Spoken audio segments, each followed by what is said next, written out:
Bismillahirrahmanirrahim. Assalamualaikum warahmatullahi taala wabarakatuh. Hari ini saya masih lagi bersama dengan cucu-cucu saya. Ya, Aiman.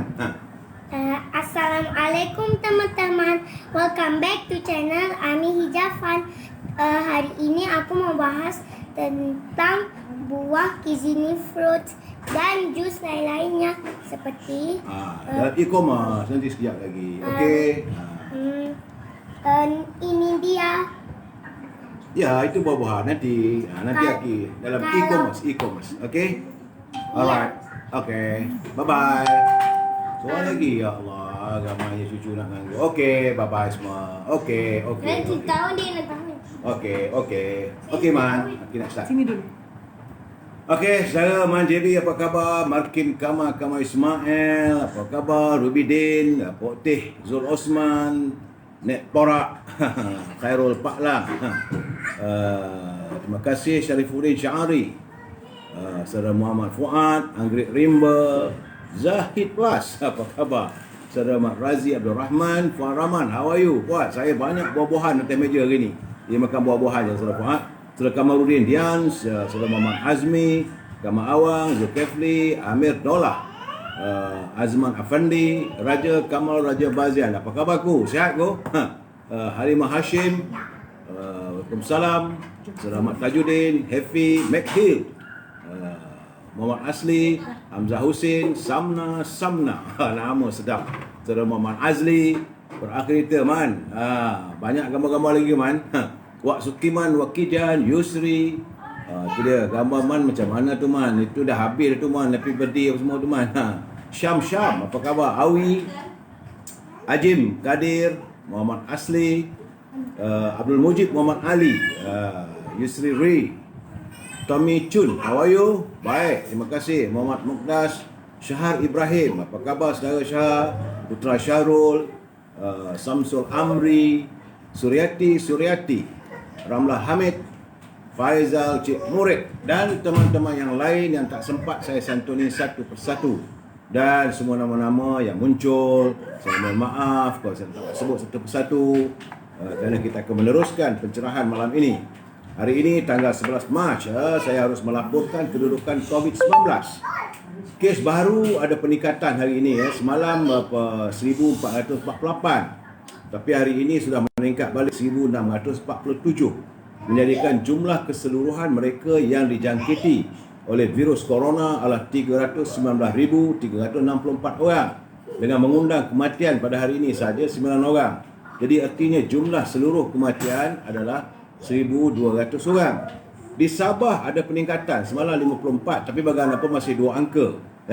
Semalam Sabah 54, hari 61. Labuan semalam sifar, hari ini 1.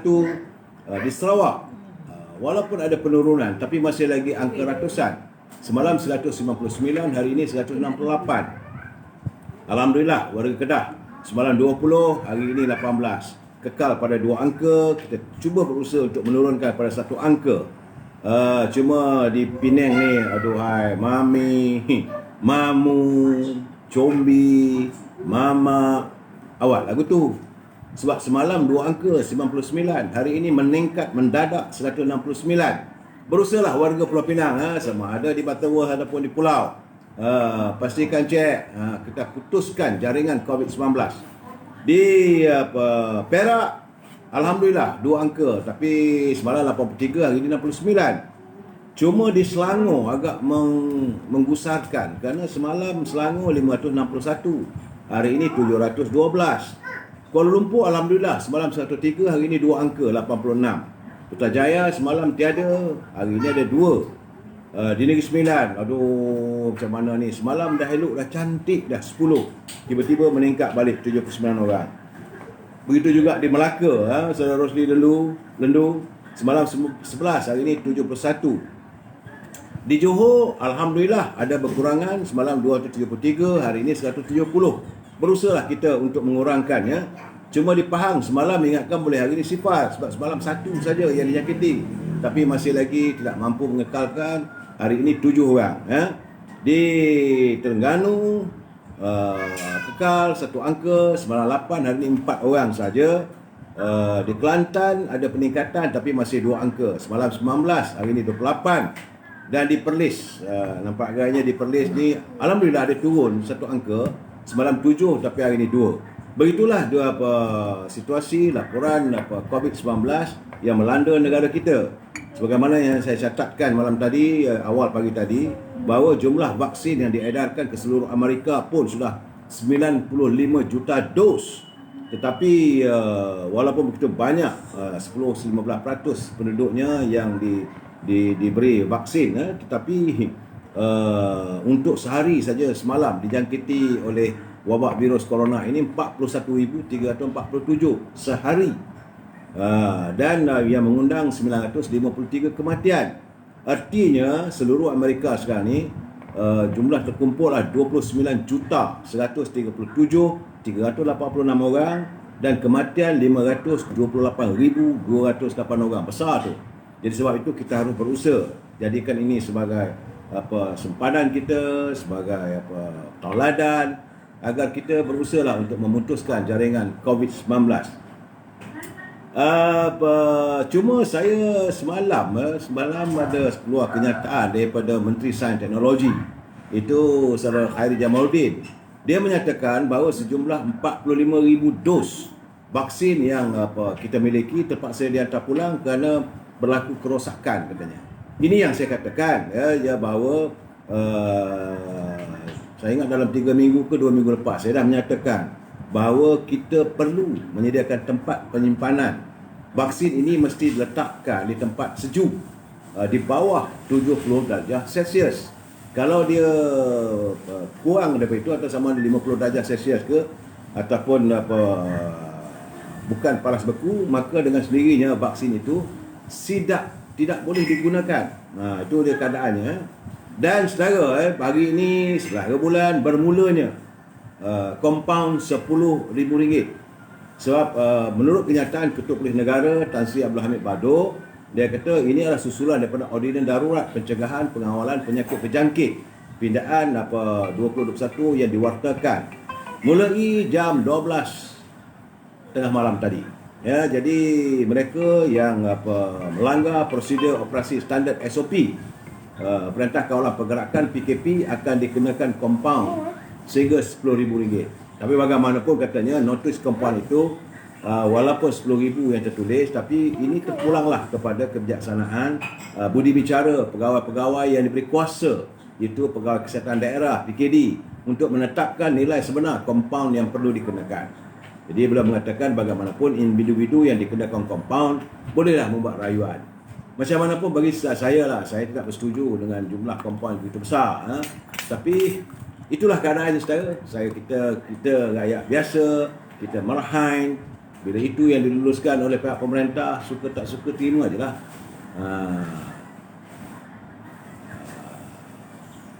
Sekarang kita masuk e-commerce. Hari ini banyak masuk dalam saya punya wall lah. Tapi bagaimanapun saya harap saudara dapat berhubung dengan Azhar ataupun Siti Farehah. Kalau Azhar 011-330-41241. Bila berhubung dengan Azhar, jangan lupa jugalah rendang tok. Ini masakan yang memang wow punya. Rendang tok, buah tangan ibunya, dan juga ini kuih bahulu berdal. Memang sedap. Saudara Sulaiman Hasan, Waalaikumsalam. Terima kasih. Tak payah lapor diri saudara Sulaiman. Kau jagalah elok-elok Negeri Sembilan tu. Kemudian ataupun boleh berhubung dengan Siti Farehah 017-711-4300 untuk memasukkan e-commerce, airline saudara, produk saudara ya. Jadi dalam siri e-commerce ni, kalau berhubung Siti Farehah, jangan lupa jugalah dengan dia punya dendeng manis Siti Farehah. Ataupun hari ni saya banyak dapat buah-buahan hari ni dan sedap-sedap. Contohnya macam buah lai ni ya. Buah lai ni saya tak pernah rasa. Tiba-tiba dia lembut, manis. Saya katakan ini daripada China ke? Dia kata bukan. Ini yang diimport daripada negara Eropah. Begitu juga dengan anggur. Anggurnya rangup, besar, lemak, manis. Begitu juga ada gelanggur yang panjang ni. Harga yang ditawarkan oleh kisnis buah-buahan segar ini di bawah harga pasar ya. Bolehlah berhubung dengan Syauqi 012-357-5703. Dan kepada saudara yang tidak ada peluang perniagaan, memang ada peluang perniagaan, itu syarikat Sorilikios Legacy untuk perniagaan jus segar dari ladang. Ini kepunyaan Puan Siti Suraya dan Farhana Nasron. Jadi untuk cordial, jus nenas, jus rozel, banyak khasiatnya. Jadi saudara boleh berhubung dengan Siti Suraya ataupun Farhana Nasron di talian 0362411076. 0362411076. Ini untuk peluang perniagaan. Begitu juga saya terima hari ini banyak. Yang ini untuk lebat rambut. Ini saya suka mengiklankan produk teman-teman semua kerana ini produk asli yang kita hasilkan. Dan kemudian yang habatus sauda. Habatus sauda, madu Arab, kemudian madu cider apple. Yang saya akan reveal, saya berjanji saya akan reveal satu-satu selepas saya mendapat keizinan daripada tuannya untuk saya merasai jus-jus yang disediakan macam jus mengkudu. Tapi jus mengkudu ni saya tak boleh buat lah, sebab jus mengkudu ni saudara, ini rasanya mengkudu untuk orang perempuan, bukan untuk orang lelaki. Kalau saya makan mengkudu, saya pula jadi orang perempuan. Begitu juga dengan jus Khal dan jus Al-Hafiz. Ini juga adalah peluang-peluang perniagaan untuk saudara berniaga. Mungkin sekarang ni akan datang musim bulan puasa, jus-jus yang berunsur ataupun berasaskan kurma, kismis, habatus sauda, badam, delima, mengkudu, buah delima dan tunjuk langit pun ada di situ. Jadi jus-jus ini adalah merupakan sari ekstrak yang dilakukan oleh saudara Zul. Saudara boleh berhubung dengan saudara Zul 019-917-0449. 019-917-0449. Saudara juga boleh shopee pada tokoh jamu Kemaman. Jadi saya yakin saudara Zul daripada Kemaman.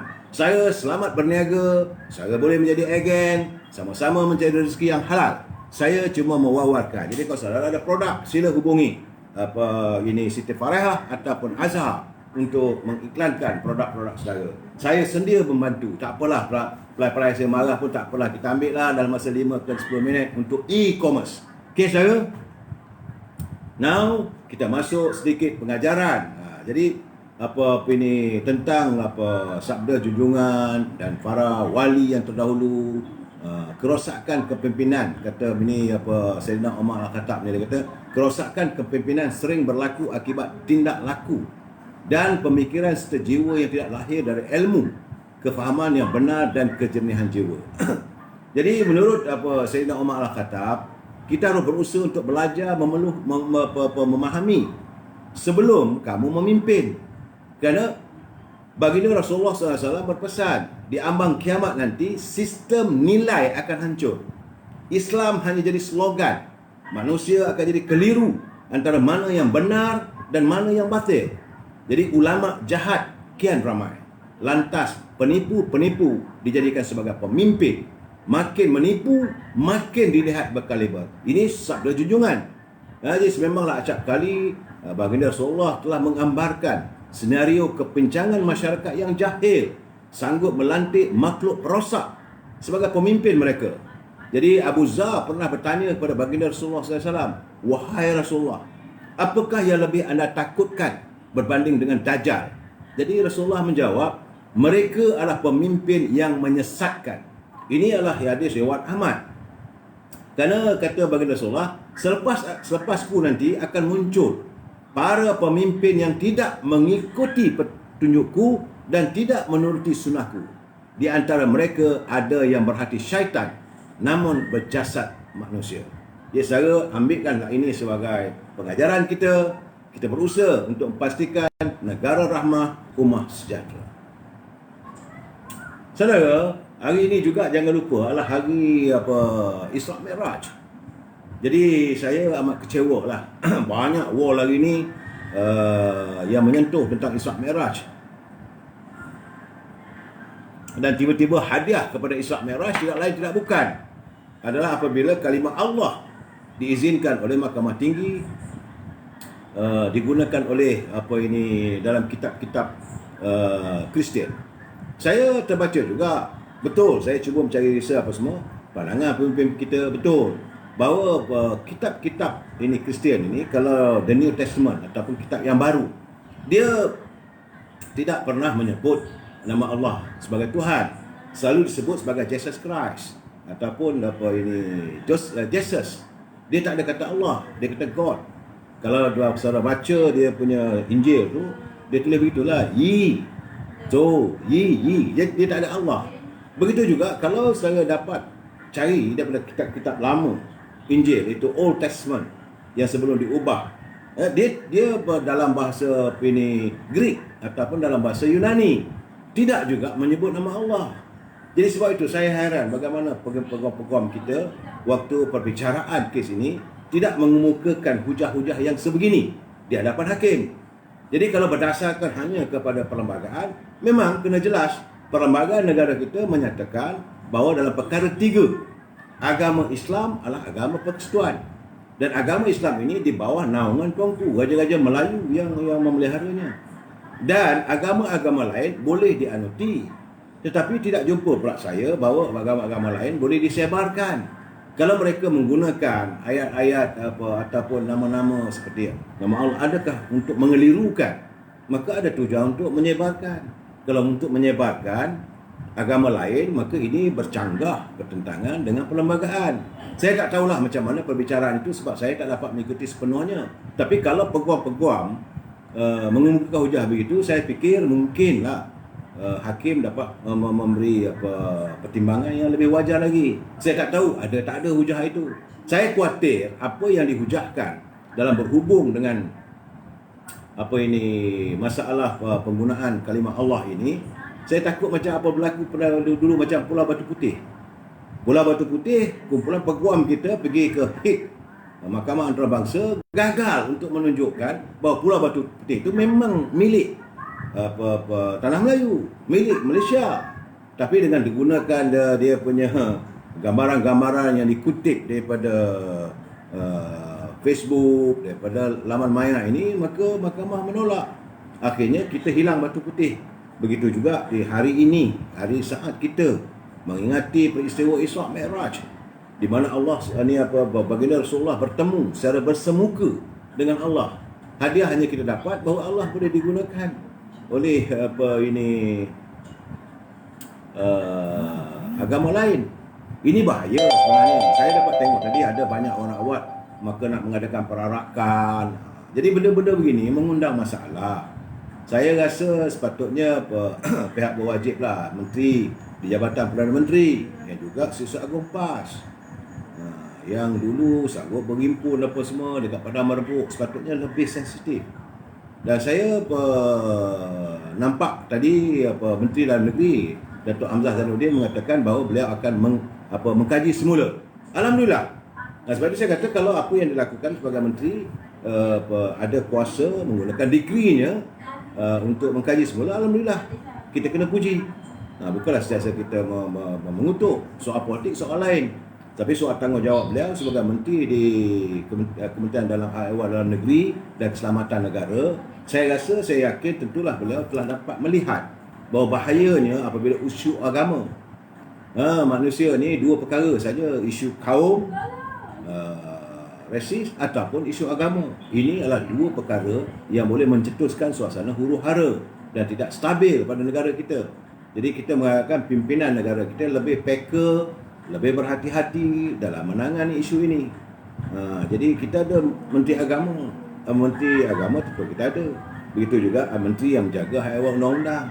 Saya tidaklah nak menyalahkan beliau, tidak, tapi sepatutnya beliau sebagai peguam tentulah dia lebih sensitif, tentulah beliau lebih memahami bagaimana sepatutnya nak berhujah di mahkamah. Kerana tidak ada agama lain selain daripada agama Islam yang menggunakan kalimah Allah. Jadi kalau peguam kita dapat berhujah dan pakar-pakar agama dapat memberi bantuan kepada peguam-peguam kita, maka tentulah isu ini dapat diselesaikan dengan lebih mudah dan tuntas. Permasalahan tentang isu penggunaan Allah ini pada kitab Injil dan sebagainya tidak ada di England, tidak ada berlaku di Rom, tidak berlaku di Israel. Tak ada. Cuma kenapa di negara kita ini? Mungkin di Indonesia itu saya tak tahulah, tetapi di negara kita kenapa kita izinkan benda itu berlaku?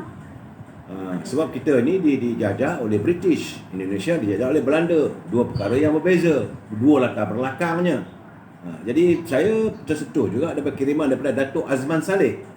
Sahabat saya Datuk Azman Saleh, dia kata dah jadi trend pula, dia kata hakim-hakim Melayu yang dilantik oleh Pakatan Harapan lebih cenderung kepada pemikiran anti-Islam dan sekular. Jadi minggu lepas mereka buat keputusan membatalkan undang-undang jenayah Islam Selangor. Beliau menzahirkan kerunsingan beliau. Datuk Azman, minggu ini dia kata kes guna nama Allah pula mereka benarkan. Dan keadaan ini sangat-sangat membimbangkan. Jadi keadaan ini negara boleh jadi porak-peranda jika perkara-perkara sensitif seperti ini terus dipertikaikan dan dipersetujui oleh pihak-pihak yang berwajib. Kerana sejarah pemegang panji Islam yang mengorbankan nyawa demi mempertahankan panji Islam dari tumbang ke bumi, sebagaimana Panglima Zaid bin Harithah, itu anak angkat Nabi kita, Abdullah bin Rawahah, Ja'far bin Abi Talib, dia sepupu baginda Rasulullah. Tiga insan syahid fi sabilillah, gugur di medan perang Mu'tah hanya untuk mempertahankan kalimah-kalimah ini. Kemudian di zaman Turki, zaman Osmania, Ulubbati Hasan, Panglima Utama Sultan Muhammad Al-Fatih, juga mereka berperang untuk membebaskan kota Byzantium. Mereka syahid di penjuru tembok. Paling tinggi pun usia dalam 25 tahun. Jadi orang sanggup berkorban. Ini agama, ini jangan benda, bukan perkara yang mudah, bukan perkara main-main. Mereka harus sensitif. Dan kita juga sensitif. Memanglah kita bukanlah alim sangat, tetapi saya rasa sebagai umat Islam, kita wajib mempertahankan kesucian Islam. Kesucian Allah yang kita asyhadu an la ilaha illallah wa asyhadu anna Muhammadar Rasulullah. Ini kalimah kita. Dan kalimah ini mesti dipertahankan. Jadi janganlah diizinkan benda ini menggunakan masalah. Saya melihat kerana mereka kadang-kadang peguam yang mewakili tak tahulah perkara ini, mungkin perbicaraan ini zaman peguam negara ni mungkin Tommy Thomas gamanya. Tak tahulah saya. Sekarang ni peguam Dato' Idrus sepatutnya menyediakan barisan peguam bagi pihak kerajaan yang berkaliber, yang berminat faham, supaya selalu saya katakan bahawa di mahkamah tu satu pihak pendakwa, satu pihak pembela. Tujuan mahkamah lain tak ada. Pendakwa memimpin mahkamah untuk percaya dengan dakwaan mereka. Pembela pula memimpin mahkamah untuk percaya dan yakin bahawa apa yang dikatakan oleh pendakwa tak betul. Jadi pimpinan dua-dua ini akan diserahkan pada hakim untuk memutuskan. Jadi saudara mahu pilihan Melayu sama Melayu bergaduh. Saya tidak melihat soal itu, soal kita berbalas semua. Tapi saya melihat dari segi akademik. Jadi bila kita nak berucap, kita tak boleh menggunakan sentimen. Lebih-lebih lagi persoalan tentang agama, persoalan tentang bangsa. Jadi benda-benda begini tak boleh kita nak mengikut emosi. Dia mesti bijak menangani. Bagi saya, caranya adalah pihak ini jabatan pejabat peguam negara mesti menyediakan barisan-barisan peguam yang tahu. Tahun 2011 Dato' Tommy Thomas belum lahir. Ni Tun Aman tahun 2017 saya tak tahulah benda ni. Saya tidak tahu. Sebab itu saya katakan cuma saya menasihati peguam negara kita ini. Saudara jangan nak wujudkan benda ni kononnya dulu Kerajaan Barisan Nasional. Tak betul tu. Ataupun Kerajaan Pakatan Harapan, ataupun Kerajaan Perikatan Nasional. Jangan. Ini bila ia membicarakan soal kemuliaan, kesucian, menjadi tanggungjawab kita mempertahankan agama kita. Jadi sama saja pun yang memimpin negara kita ini, kita tak boleh mengkhianati. Dan jangan lupa agama Islam tertakluk di bawah kuasa Raja-Raja Melayu. Kalaulah susah sangat, kita berpulanglah balik pada Agong, berpulanglah balik pada sultan di tiap-tiap negeri. Memanglah kalau nak digunakan di Sabah dan Sarawak itu, maka mereka tidak punya raja dan sultan. Tapi jangan jadikan ini sebagai bibit-bibit perpecahan kaum. Jangan jadikan ini sebagai bibit-bibit permusuhan di kalangan rakyat. Negara kita ini terdiri daripada rakyat yang cinta damai.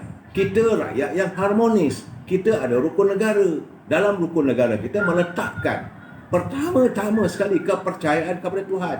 Artinya kalau sesiapa yang tak percaya pada Tuhan, dia bukan rakyat Malaysia, dia bukan warga negara Malaysia. Sebab dalam rukun kita, 5 rukun itu pertama sekali ialah kepercayaan kepada Tuhan. Jadi kita harus mempertahankan. Dalam keadaan begini, saya mengharapkan supaya kita faham saudara Edros Nordin, kianat tiada berkat. Betul, kita boleh melontarkan pandangan, tetapi janganlah pandangan itu mengundang permasalahan yang boleh Daniel Aiman, Datuk, tolong perjuangkan isu. Memang saya akan perjuangkan. Kita akan perjuangkan, tetapi saya kata bila kita berjuang mesti smart. Pertama sekali, argument kita bahawa kalau mereka nak gunakan pada kitab Injil ataupun yang digunakan oleh penganut agama Kristian, bahawa ini tidak tersebut dalam Injil. Injil mengatakan Jesus, itu Nabi Allah Isa. Kita tak ada langsung kita. Dan kita selalu meletakkan lakum dinukum waliyadi. Setiap hari kalau kita solat pun, agama kamu, agama kamu, agamaku, agamaku. Jadi kamu janganlah jangan kita baginda Rasulullah SAW juga tidak mengizinkan umat Islam mencerca agama lain. Kerana sekali kita cerca agama lain, mereka juga akan mencerca kita. Sebab itu di Malaysia ini kita menyantuni semua agama. Cuma bila kita santun mereka dengan baik, jangan pula mereka naik minyak, naik kepala. Dan dalam negara kita ni kita ada perlembagaan. Perkara 3, agama Islam itu agama persekutuan tuntas. No talk about it. Jadi sepatutnya benda begini. Kalau dah tak berdaya sangat nak berujar, kembali pada agung. Dikri agung memelihara agama Islam. Kembali pada Raja-Raja Melayu. Yang hal ehwal agama Islam ni berada di bawah bidang kuasa Raja-Raja Melayu dan Duria Maulid Tuan Agong. Jadi kalau mereka menyinggung ataupun menyonsong, menjadi tanggungjawab kita untuk mempertahankan. Jadi secara bukan kita tak nak mempertahankan, kita akan mempertahankan for the sake of Islam. Okey, saya ingat setakat ini hujah ni saudara Dian Shah, mana perginya cerdik pandai Islam tidak mempertahankan. Ini yang saya pertikaikan. Jadi kita biarkanlah isu ini, kita tengok besok apa pula jadinya. Kita akan ulas lagi. Sebab Menteri Agama dia berlepas, tentulah lebih faham lagi. Saya salam impan moratorium dan kumpulan wang simpanan pekerja RM10,000. Masih lagi tiada dengar cerita moratorium, cerita tentang air lestari, air sinar, masih lagi tidak masuk dalam law saya perinciannya. Belum ada lagi. Ini masalahnya yang saya merasakan kenapalah begitu susahnya rakyat. Saudara Al-Nuradin Dingganu, Raja-Raja Melayu perlu take note. Betul, itu sepatutnya. Dan bagi saya sekarang ni, kumpulan wang simpanan pekerja tentang kehidupan rakyat. Tajuk perbincangan kita malam ini adalah bila korban kejujuran. Tajuknya adalah korban kejujuran. Sebelum saya meneruskan pencerahan apa yang saya maksudkan tentang korban pencerahan, kejujuran, kita santuni dulu pantun Pak Nazir. Pak Nazir, pantun Pak Nazir cukup indah. Saya suka pantunnya, bahasa-bahasa digunakan indah. Kata Pak Nazir, Pak Jenal orang Kelang pagi menjaja ubi keladi. Sudah kenal siapa petualang, nyahkan saja buat abadi. Jadi kita ketepikan petualang-petualang yang kita kenal. Ayah melipat kain buntil sambil berleka pagi hari. Kesuhuran didapat secara batil, tunggulah tika terseksa diri. Jadi kalau kamu mendapat populariti, dapat kesuhuran, tersuhur secara batil, secara tak betul, kamu tunggulah nanti menyeksa diri anda. Jadi ini kita ingat. Terima kasih Pak Nazir atas kiriman pantun yang cukup indah dan bermakna bagi saya.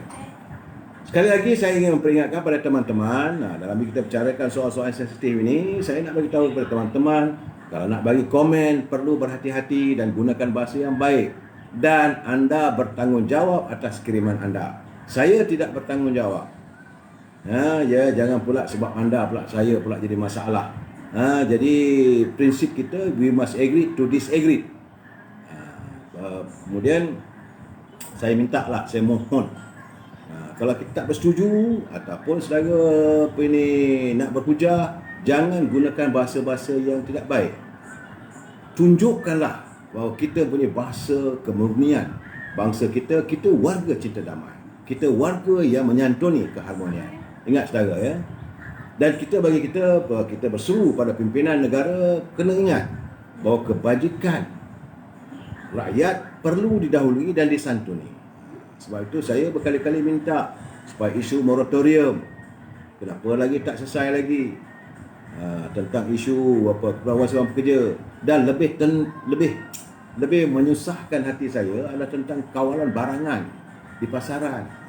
Jadi Kementerian Perdagangan Dalam Negeri dan Awal Pengguna kena melaksanakan tugas dan tanggungjawab sepenuhnya dalam keadaan rakyat yang susah, yang sumber kewangan, sumber ekonomi yang begitu tidak begitu tidak kuranglah berkurangan, tak ada kadang-kadang sampai ke peringkat tak ada. Saya nak kata tak ada tak boleh. Kadang-kadang ada waktunya, ada. Tapi dalam keadaan begini, sepatutnya Kementerian Perdagangan Dalam Negeri dan Hak Ehwal Pengguna mesti saya akan bercakap setiap malam memastikan harga barangan di pasaran berada dalam keadaan terkawal. Itu yang kita minta. Gunakanlah kesempatan apabila negara berada dalam keadaan sebagai darurat. Berkali-kali saya katakan. Saudara Syukri KWSP dah okey dah tu. Okey, saya tak tahu dalam wall saya apakah dah okey tu maksudnya boleh dapat 10,000 tuntas. Ini masalahnya. Tuntutan kita RM10,000 one off ataupun 10%. Tak ada lagi pengumuman, saya tak nampak lagi. Mungkin dia bayar tu 5,000. Bagi saya kalau 5,000 tak okey lagi. Mungkin dia bagi 1,000 dulu ataupun 2,000 pun bagi saya tak okey. Dan mungkinlah sekarang ni dah sistem baru ni mereka boleh mendaftar, pertimbangan dan sebagainya. Jadi permohonan taklah ditolak sembarangan. Itu keadaannya. Wan Rohana tu ada setengah tempat tong gas dan minyak masak tidak dapat kredit. Itu yang saya katakan sekarang ni. Ada saja masalah. Dan ini tertakluk di bawah Kementerian Perdagangan Dalam Negeri dan Hak Ehwal Pengguna. Kehidupan rakyat, perkara barang-barang runcit, yang runcit-runcit Saudara Aziz, banyak. Kalau nak diperincikan, daripada sekarang, kita bercakap sekarang di pukul 9.30 malam sampai pukul 12.30 malam pun tak habis. Kita nak bercakap soal apa ni sampai ke peringkat sabun lah, shampoo lah, minyak. Tapi ini semua tugas. Sebab itu saya katakan Kementerian Perdagangan Dalam Negeri dan Hak Ehwal Pengguna kena turun ke lapangan, cek semua barang, catat apa barang-barang yang keperluan, yang amat diperlukan oleh rakyat. Dan ini dijadikan sebagai barangan, kawalan serta harganya, harga siling. Tak boleh lebih daripada itu. Dan panggil semua pemborong-pemborong ni, panggil mereka-mereka yang mendapat AP yang diluluskan oleh pihak kerajaan sebagai pengimport. You tak mengikut cakap kita, saya minta maaf. Don't blame us. Sebelum rakyat maki hamun kami sebagai di kementerian, lebih baiklah anda seorang saja. You tidak besar pada kita. Memang kita nak bagi peluang pada rakyat, tapi kalau ini sikap anda, mau mengambil keuntungan lebih, mau mencekik rakyat, maka kita tak boleh bertolak ansur. Dalam keadaan begini, kita akan buka AP-AP ni pada rakyat yang ramai. So ini kena ketegasan. Saya minta supaya pimpinan tegas. Saudara Azim Nazari, borang order 10 kg one off. Barang sampai pula 10K sama itulah. Ini yang saya katakan tadi, keadaannya tak larat dah kita nak bercakap. Saya minta supaya pimpinan, anggota kabinet, tolonglah kami mendengar. Saya nak itu je. Kami mendengar rungutan dan kami sedang melaksanakan. Kami sedang menjalankan siasatan. Kami sedang merancang. Okeylah juga. Harga gas Shell di RM1,030. Astaghfirullahaladzim. Jadi keperluan rakyat. Ya saudara. Dan hari ni saya dapat satu kiriman. Dia kata, "Salam betul. Apa dah jadi?" Dia kata, dengan bank-bank tempatan. Dia kata, semalam sahabat saya nak buat fixed deposit 3,000 ke bank CIMB ataupun public bank ataupun mungkin lain-lain bank lah. Dia kata pengurus bank beri alasan tak boleh dibuat kerana dalam komputer menyatakan arahan bank negara. Semua pendeposit dicurigai berkaitan ada jawatan dalam UMNO walaupun berjawatan kecil. Malahan keluarga terlibat pun tidak boleh mendeposit. Apa dah jadi ni? Apa dah jadi dengan keadaan sekarang? Ini persoalan. Saya cuba tadi bila dapat soalan itu, saya berbincang dengan kawan-kawan yang lain. Memang sekarang ni macam ada ruling bahawa bank-bank tidak akan menerima wang tunai kalau nak masuk untuk deposit melalui cek. Tapi sebab nak tahu siapa anda, Mungkinlah sebab sekarang ni dalam keadaan orang tak ada duit. Ini berdasarkan apabila dalam isu SRC, perbicaraan SRC, Arab National Bank, M-Bank, kena bayar denda yang begitu besar. Jadi mungkin bank-bank ni cuba berhati-hati. Dia tidak mahu terlibat. Kalau mereka juga ada menerima wang-wang yang diragui keabsahannya, legitimasi wang itu, ataupun diragui puncanya, maka bank ini mungkin yang saya dengar, saya perbincangan saya dengan teman-teman siang tadi. Saya tanya, ada betul? Dia kata betul, dia kata. Tapi kalau masuk fixed deposit melalui cek, okey kot katanya. Sebab mungkin ada arahan dari bank negara supaya setiap bank berhati-hati. Bank pun dalam keadaan berhati-hati lah terima deposit, sedangkan itu wang itu bertentangan akhirnya jadi masalah. Ini bukan soalnya daripada UMNO saja. Dalam keadaan sekarang ni saya tak mau juga untuk sikit UMNO. Sikit-sikit saja COVID. Saya tak mau begitu. Tugas saya memberi pencerahan supaya anda faham keadaan. Cuma yang agak merunsingkan saya apabila saya melihat dalam wall saya yang saya terlepas pandang, sepatutnya saya utarakan 3-4 malam dulu, iaitu tentang keputusan kerajaan Thailand yang mahu meneruskan terusan di segenting kera. Memang ini dulu, kalau satu ketika dulu tahun 1997 rasanya, sudah ada ura-ura kerajaan Thailand mewujudkan sejori. Thailand, Singapura, Indonesia, Malaysia ni apa semua tu. Jadi mereka nak cari jalan yang paling mudah bagi Thailand adalah mewujudkan satu pintasan. Artinya tanah Semenanjung ini akan diputuskan oleh terusan, dipanggil terusan segenting kera. Memanglah sebagai tubuh badan kita ni dengan tanah besar yang sampai ke negara China, kita tak bersetuju. Tapi kalau tempat itu berada di perairan ataupun di jajahan Thailand, kita tak boleh buat apa. Kita harus menghormati jajahan takluk mereka. Jadi kalau itu berlaku, kita harus bersiap sedia. Kerana ini bermakna pelabuhan-pelabuhan utama di sekitar ASEAN seperti Pelabuhan Kelang, Singapura dan Indonesia akan terkesan teruk. Sebab bila wujudnya segenting kera itu daripada Thailand, China, daripada Laut Cina Selatan, dia terus masuk situ. Dan ini memerlukan perbincangan yang lebih tuntas antara Kementerian Luar dan Menteri Penerangan Luar Negara. Sepatutnya dah ada siap sedia sekarang ni. Tapi saya tak tahulah sejauh mana mereka bersiap sedia atau tidak. Itu kedudukannya ya. Jadi kita mengharapkan agar pimpinan negara berhati-hati dan dapat lebih awal advance mengkaji. Sebab Thailand dah bagi tahu bahawa mereka akan meneruskan, kerana ini akan memberi impak yang cukup besar kepada ekonomi negara kita. Kemudian saya melihat kiriman adinda saya, Saudara Ahmadiyah, dia kata setelah UMNO berkeputusan tidak bersama PBM dalam PRU 15, satu agenda gelombang sedang hebat digerakkan. Kononnya UMNO lebih memilih untuk bersama dengan Anwar Ibrahim dan DAP. Jadi hakikat sehingga hari ini tidak ada satu pun keputusan untuk UMNO bersama dengan Datuk Seri Anwar Ibrahim dan DAP. Dan agenda ini sedang dirantai bagi memburu atau membunuh UMNO. Kononnya UMNO menolak penyertaan Melayu melalui Perikatan Nasional. Dan sebab itu kita harus jangan terpedaya ya. Saya pun banyak kiriman saya tengok dalam wall kita. Mereka hari ini sekarang menyerang pimpinan utama UMNO, iaitu Datuk Seri Presiden. Perbicaraan di mahkamah ini dijadikan topik utama. Mereka juga menyerang Datuk Seri Najib. Kerana mereka melihat dua watak, Datuk Seri Najib dan Datuk Seri Zaid Hamidi. Dua ini perlu diserang habis-habisan. Kerana usahanya tidak lain tak bukan untuk melawan UMNO, supaya UMNO ini tunduk. Saya kata macam malam tadi saya katakan, tak betul tu. Tak betul. Warga UMNO buat macam mana pun tidak akan, walaupun kamu boleh mengharamkan Barisan Nasional dan UMNO, tapi warga UMNO akan kekal istiqamahnya. Jadi sebenarnya saya nak mengulas tentang kedudukan lain, tetapi nampak gayanya waktu sentiasa mencemburui kita. Pencerahan-pencerahan yang saya berikan selalu mengambil masa yang agak panjang. Saya harap saudara semua kadang-kadang menghantar kiriman bersabar. Macam Saudara Faizul Ismail, dia bertanya kepada saya. Dah 5 hari dia soal, 3 hari dia tanya. Dia kata, Tok, adakah dalam sejarah Amerika Syarikat ada ahli parti Demokrat melompat ke parti Republikan? Atau sebaliknya, ini dalam isu lompat parti? Jawapan saya, sepengetahuan saya, tak ada. Bukan saja di Amerika, begitu juga di England. Tak ada. Begitu juga di lain negara. Yang banyak melompat-melompat ni di Malaysia aja. Amat memalukan.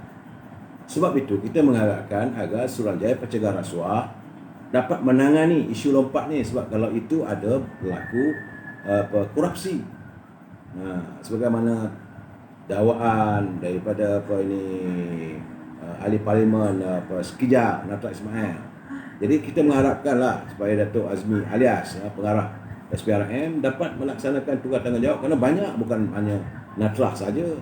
Kena kaji juga tentang kes Stephen Chong yang secara terbuka semalam menyatakan Stephen Chong, dia kata bahawa dia berpaling tanah daripada PKR kerana janji. Dia menyokong pentadbiran perikatan bahawa Perdana Menteri ada menjanjikan jawatan rasmi. Ini yang dikatakan sebagai adanya tawaran. Bila ada tawaran, ada elemen korupsi. Ini yang berlaku. Tapi nak buat macam mana saudara?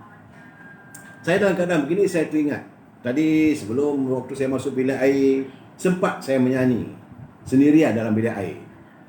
Itu lagu Jisyam. Telah menjadi resam dunia, hidup manusia memandang harta, buruk dan baik tiada nilainya, emas permata jadi nilainya. Saya teringat lagu tu. Jadi sekarang ni terbukti apabila sekarang ini bila Tan Sri Perdana Menteri mewujudkan persoalan scheme of things. Scheme of things ni sepatutnya begitulah. Kerana dalam scheme of things, tadi saya berbual dengan 5-6 orang, teman-teman bekas Laksmana, tentera, peguam. Dia kata scheme of things inilah cerita dia, di mana parti dah tak penting. Dalam parlimen ini parti dah tak penting. Dalam penentuan jawatan-jawatan dalam kerajaan selepas pilihan raya, parti is secondary already. Dalam scheme of things is the individual. Ahli-ahli parlimen itu yang ada nilainya. Dan ini bukan hanya berlaku sekarang, dia kata. Dan pernah berlaku zaman era kepimpinan Tun Dr. Mahathir Mohamad dulu juga berlaku. Kalau dia tak bersetuju, ada ugutan. Sebab sebagai manusia biasa, kita tentulah tidak lari daripada melakukan kesilapan. Ada ugutan. Jadi akhirnya takut tindakan diambil, maka melompat ataupun menyokong, memberi sokongan ataupun memberi projek dan sebagainya. Itu pernah berlaku, dan ini tidak berlaku zaman Tengku Abdul Rahman. Ini tidak berlaku zaman almarhum Tun Razak. Ini tidak berlaku zaman Tun Hussein On. Tapi ia bermula era kepimpinan Perdana Menteri yang keempat. Scheme of things ini sudah berjalan dan menjadi lebih teruk lagi apabila beliau meletak jawatan dengan langkah Sheraton. Sebab dalam demokrasi, ini yang saya katakan the ugly sides of demokrasi. Satu sudut buruk dalam aura demokrasi adalah numbers itu menjadi penting. Dan dari segi numbers pula tu, dalam kita membicarakan dari segi sudut demokrasi, 2+2 bukan 4. 2+2 tidak semestinya 4 dalam percaturan demokrasi. Kerana apabila majoriti mengatakan 2+2 bukan 4, sebaliknya 3 ataupun 5 ataupun 7, maka orang akan kata 2+2 5 atau 7. This is, saudara kena ingat, this is the ugly side of demokrasi. Kerana dalam demokrasi yang paling penting adalah numbers. Jadi dalam menentukan numbers inilah menentukan kepimpinan. Kepimpinan pula ni dalam berusaha untuk mencari Suhaila Osman, langkah syaitan. Kita tak nak kata apalah. Sebab kita menerima keadaan yang begitu. Dalam scheme of things ni jelas Jelas ada elemen-elemen rasuah. Kerana seseorang itu kalau tak sokong, mungkin ada di urutan, mungkin dia ambil tindakan. Kalau menyokong, dapat jawatan. Jadi soal parti dicapak ke tepi. Di sinilah letaknya mesti untuk melakukan perubahan. Ini yang dikatakan bahawa politics of reset. Reset politics. Malaysia perlu melalui reset politics. Saya nak cakap dalam reset politics ini nantilah selepas Perhimpunan Agung UMNO. Sebab saya tahu Presiden akan bercakap soal reset politik. Jadi tak baiklah saya mendahului beliau. Tetapi dari segi ini, kita perlu melalui reset politics. Reset politik perubahan sikap dalam kita menentukan kepimpinan. Dalam UMNO sendiri, perlu ada reset. Perlu ada perubahan. Kalau tidak nanti, anda nak bertanding jawatan ketua cawangan ke, anda akan melakukan korupsi politik. Siapa yang menyokong aku, dapat habuan. Scheme of thing. Malangnya sekarang hari ini, untuk saat ini, Presiden UMNO tak ada benda nak di-offer. Datuk Seri Presiden, Datuk Seri Zahid Hamidi, dia tidak mempunyai apa-apa. There is no cane and carrots. Sebab itu, dia boleh ditinggalkan begitu saja. Sebab dia nak offer apa? Nak offer kontrak. Orang gila je yang percaya Datuk Seri Zahid Hamidi boleh bagi pun kontrak. Sebab dia pun bukan menteri. Dia bukan Perdana Menteri. Dan dia nak ugut, dia apa ada kuasa dia? Dia sendiri sekarang ni berjuang dia di mahkamah. So, scheme of thing tidak terlaksana pada Presiden UMNO. Jadi dalam saat begini, seharusnya beliau mencari idea, inilah caranya untuk kita masa akan datang. UMNO tidak mementingkan soal scheme of thing ni. Di sinilah warga UMNO kena mempertahankan bahawa kita tak akan warga UMNO tidak terpengaruh untuk terperangkap dalam scheme of thing. Memang sekarang ni ahli-ahli Parlimen UMNO berada dalam scheme of thing. Sebab habis Zara saya tak boleh nak ulas, insya-Allah lagi saya dah ulas tadi. Saya minta maaf. Dan saya pun agak terhad untuk mengulas satu benda yang bercakap soal mahkamah. Saya bukan pakar. Saya minta maaf saudara. Jangan saudara menjebak saya. Saya nak bagi pencerahan tentang apa yang berlaku dalam scheme of thing di negara kita ini. Kenapa adanya berlakunya lompat-melompat. Ini adalah antara scheme of thing. Dia boleh bagi mereka yang ada kuasa, mereka yang ada kedudukan, mereka yang punya kuasa untuk memenuhi kontrak. You sokong I boleh offer you kontrak.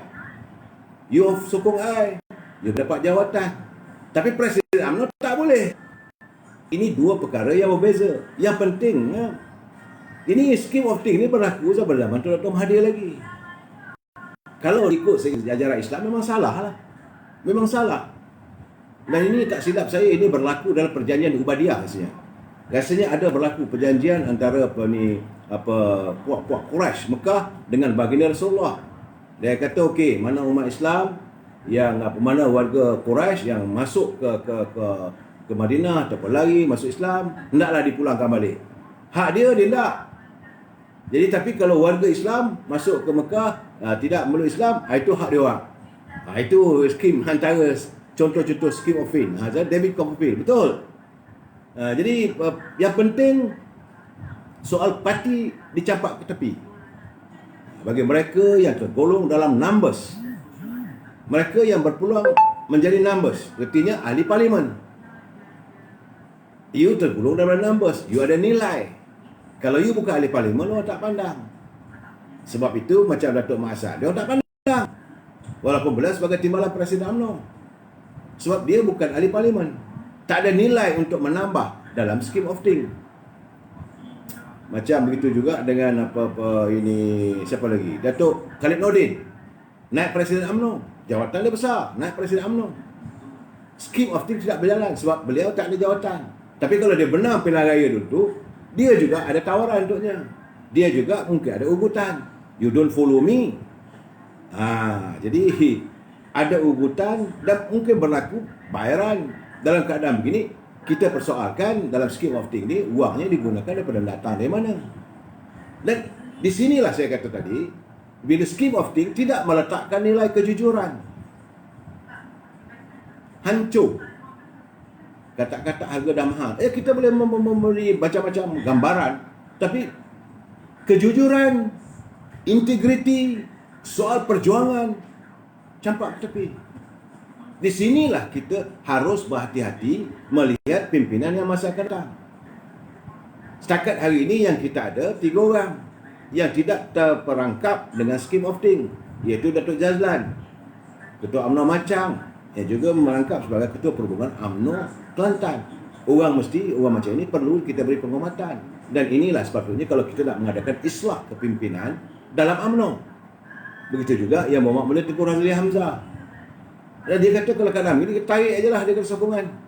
Kerana beliau tidak terperangkap untuk boleh dibeli. Dan beliau pula tak takut. Tak ada kes. Begitu juga dengan Datuk Nazir Aziz. You nak ambil tindakan, ambil lah kalau ada kes. Nak serik kasi kawan-kawan, serik lah. Nak offer saya, offer lah, I'm not. Sebab itu beliau di offer jawatan di Petronas, dia tolak. Jawatan dalam PNB pun dia tolak. Dia tak mahu. Dia tidak terperangkap. Kerana bagi dia, dia melihat bahawa yang penting adalah integriti sebagai warga politik, warga UMNO, pemimpin UMNO. Sebab dia merasakan dia dinilai dia peringkat akar umbi. Jadi Rahman Ramli masa pilihan raya nanti kata-kata tiada nilai pada pengundi. Itu keadaannya. Mereka sendiri menjatuhkan nilai mereka. So, kita tak boleh nak marah pada pengundi dan mereka tidak boleh berkecil hati. Sekarang ni mereka mengecilkan hati kita. Mereka melukakan hati kita. Tapi tunggulah masanya. Cuma masalah sekarang ni apabila kita nak menunggu untuk menjatuhkan hukuman kepada mereka yang terperangkap dengan scheme of thing ini, kita tunggu waktulah. Bila? Jadi dalam keadaan begini, sebab itu saya katakan bahawa pimpinan yang ada hari ini, dia kalau boleh yang melakukan scheme of thing, dia tak mahu ada pilihan raya sekarang. Dia nak tunggu sampai habis tempoh. Sebab sepanjang tempoh dia berkuasa, dia akan melakukan macam-macam. Mula-mula peringkatnya scheme of thing dengan pimpinan, kemudian scheme of thing untuk rakyat. Ini saya harus memberi pandangan, memberi penjelasan pada saudara mengikut dapatan saya, bacaan saya. Saya rasa inilah keadaannya. Jadi Presiden UMNO ini tak memiliki apa, dia tak ada apa. Begitu juga Presiden PAS. Sebab itu Presiden PAS tak boleh bagi offer, Presiden UMNO tak boleh offer. Jadi sebab mereka yang berada bernaung di bawah kedua-dua presiden ini mudah terperangkap. Saya tak kata seorang. Jadi orang macam daripada warga PAS, Datuk Takayuddin, Takiri, di malam presidennya, Datuk Tuan Ibrahim dan sebagainya. Saya tidak menuduh. Tapi mereka itu mudah terperangkap untuk duduk dalam barisan kabinet. Sebab scheme of thing. Dan ada pula yang dilantik sebagai pengurusi-pengurusi JRC. Ataupun dilantik sebagai timbalan menteri. UMNO bersepah lah. Sebab dia banyak. Kursi dia 42 kursi. Jadi ada 9 orang menteri. Bila dah duduk sebagai menteri, memanglah tanggungjawab bersama. Dia kena sokong. Sebab itu saya berkali-kali menyatakan warga UMNO yang dah jadi menteri ini, kalau anda tidak mampu menyantuni kehendak UMNO, keluarlah. Itu yang saya katakan kalau mereka punya integriti. Tapi apakah mereka mempunyai integriti? Sebab mereka dilihat seolah mencampak jauh kejujuran. Kejujuran berpolitik, jujur pada rakyat. Ini yang saya suarakan sampai malam.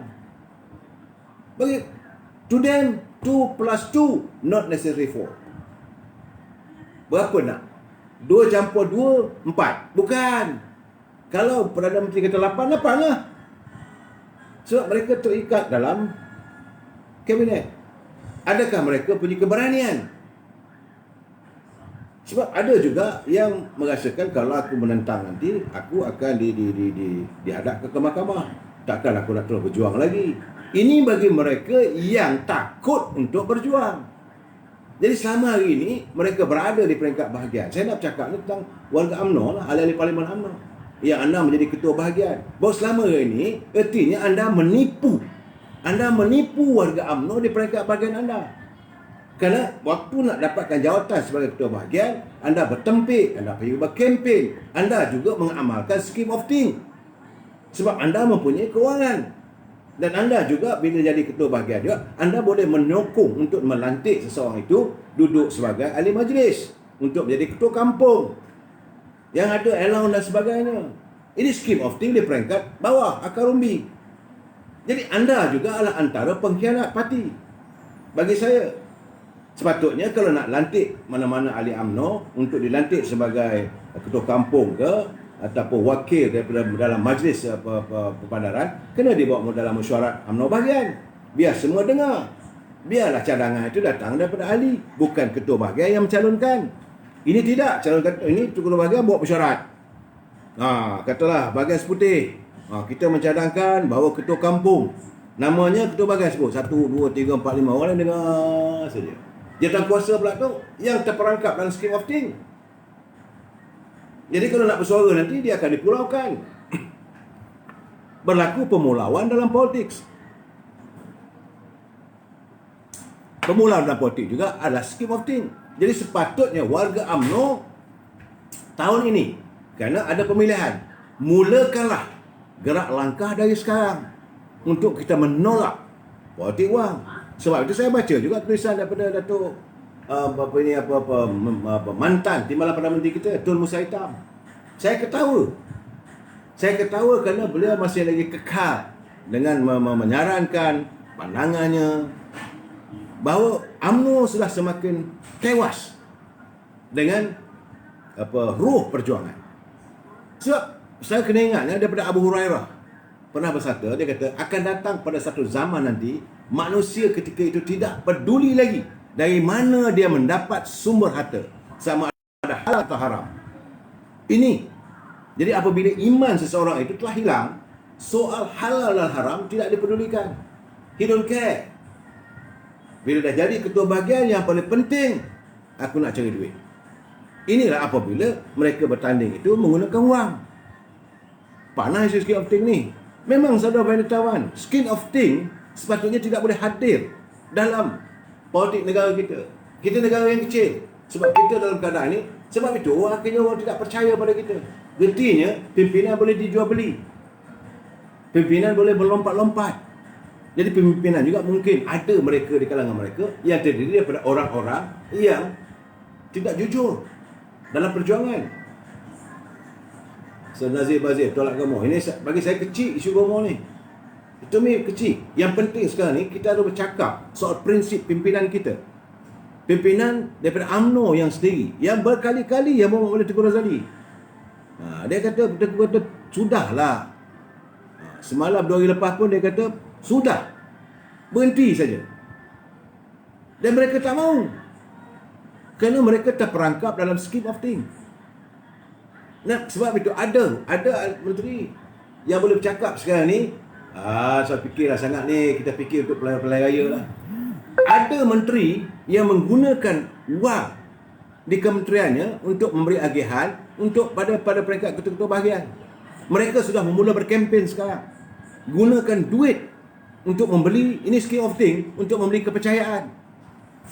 Kementerian itu dijadikan sebagai tempat untuk dia dapat duit bagi agihan. Ni kontrak ni you buatlah ni. Boleh buat padang sekolah ke, atau buat padang bola ke, padang sepak takraw ke, badminton ke, apa semua. Tak apa, minta lah datang. Kita ada menteri. Jadi kalau ini yang berlaku, ini yang terjadi, artinya menteri itu tidak ada wibawa. Sepatutnya ketua-ketua bahagian UMNO, kalau mereka dipelawa begitu, dia kena rekod dalam diri dia.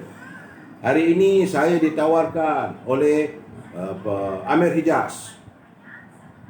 Dia sebagai menteri kependudukan.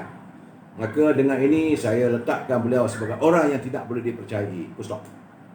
Dia bagi kita terima, tapi bila sampai masa pemilihan, panggil ada jawatan kuasa. Ni sebenarnya kita dah dapat nikmatnya, tak apa, jangan kita beli. Tapi dia telah menggunakan wang di saat rakyat sedang menderita, di saat negara berada dalam keadaan kemurungan ekonomi. Masih ada pimpinan, masih ada menteri yang berjodi sakan dengan duit rakyat untuk membeli undi, untuk memberi kepercayaan, untuk memberi pangkat supaya mereka mengekalkan kedudukan mereka. Bagi saya ini satu pengkhianatan. Mereka bersikap khianat pada rakyat. Orang macam ini yang terperangkap dalam scheme of thing tidak layak untuk jadi pemimpin.